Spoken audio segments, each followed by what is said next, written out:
No more excuses. ഒന്നല്ല രണ്ടുപേരെയാണ് തട്ടേണ്ടത്, അതും അതിസമർത്ഥന്മാരായ രണ്ടുപേർ. ഇനി തെറ്റുപറ്റില്ല. ഡാർജിലിംഗിലെ ഗൂർഖ ഗറിലകളെ പോലെ ഞാനന്ന് കാണിച്ച അമ്പും വില്ലും ഉപയോഗിച്ചാലോ? എന്ത് കുന്തം ഉപയോഗിച്ചാലും വേണ്ടില്ല, കുന്തം പറ്റില്ല. ഇവിടെ തമിഴ്നാട്ടിലൊരു മ്യൂസിക് ഡയറക്ടറെ ട്രാൻസിസ്റ്റർ ബാമ്പ് കൊണ്ട് അപായപ്പെടുത്താൻ ശ്രമിച്ചത് അറിയാമല്ലോ. അതുപോലെ ആയാലോ? തന്നോടാ പറഞ്ഞ് എന്ത് കുന്തം കൊണ്ടായാലും ഞങ്ങൾക്ക് പ്രശ്നമല്ലെന്ന്. രണ്ടുപേരെയും തട്ടിയതിന് ശേഷം ഇനി നമ്മൾ തമ്മിൽ കണ്ടാൽ മതി. ഓക്കെ, ഞാൻ ട്രാൻസിസ്റ്റർ ബോംബ് തന്നെ ഉപയോഗിക്കാൻ പോവുകയാണ്. I will meet you only after my successful operation. Good by.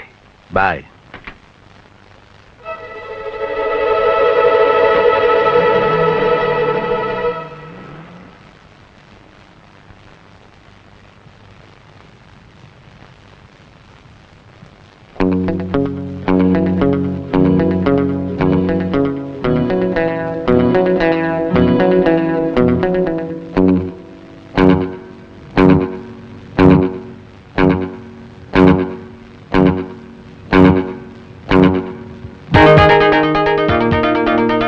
Bloody shit, അവനത് ഓൺ ചെയ്തില്ല.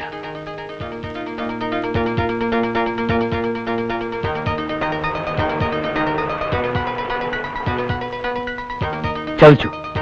അവനത് മാർവാടി കടയിൽ കൊടുക്കാനാണ് പരിപാടി. കടക്കാരനത് ഓൺ ചെയ്താൽ ആകപ്പാടെ കുഴപ്പമാവും. അവൻ രക്ഷപ്പെട്ടെന്നും വരും.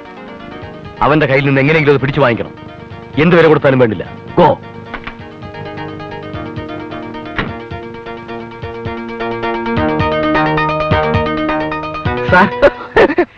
ഈ റേഡിയോ വിൽക്കാനാണ്? ആണെങ്കിൽ എന്റെ സ്വന്തം റേഡിയോ വിൽക്കാൻ എനിക്ക് ആരുടെ അനുവാദം വേണ്ടല്ലോ. എന്ത് വില വേണം? നിങ്ങൾക്ക് വേണം. എന്ത് തരും? എന്തും തരും.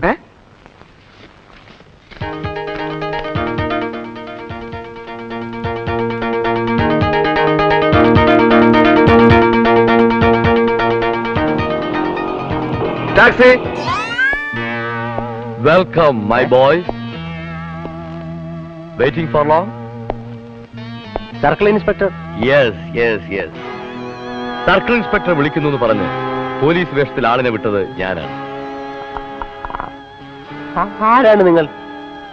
നിങ്ങൾ കാരണം മാനം പോയ ഒരു പാവം പ്രൊഫഷണൽ കില്ലർ. എത്രയോ ഭയങ്കരന്മാരെ വളരെ നിസ്സാരമായി ഞാൻ തട്ടിയിട്ടുണ്ട്. പക്ഷെ അന്ന് ഉന്തുവണ്ടിയിൽ വെച്ച ബോംബിൽ നിന്നും ട്രാൻസിസ്റ്ററിൽ നിന്നും അത്ഭുതകരമായി നിങ്ങൾ രക്ഷപ്പെട്ടു. അപ്പൊ അന്ന് ബോംബ് വെച്ച നീയായിരുന്നോ? എടാ ദ്രോഹി, എന്നെ പട്ടിണി കിട്ടാ നീയല്ലേ? ഇവനെ ഇടിച്ചു.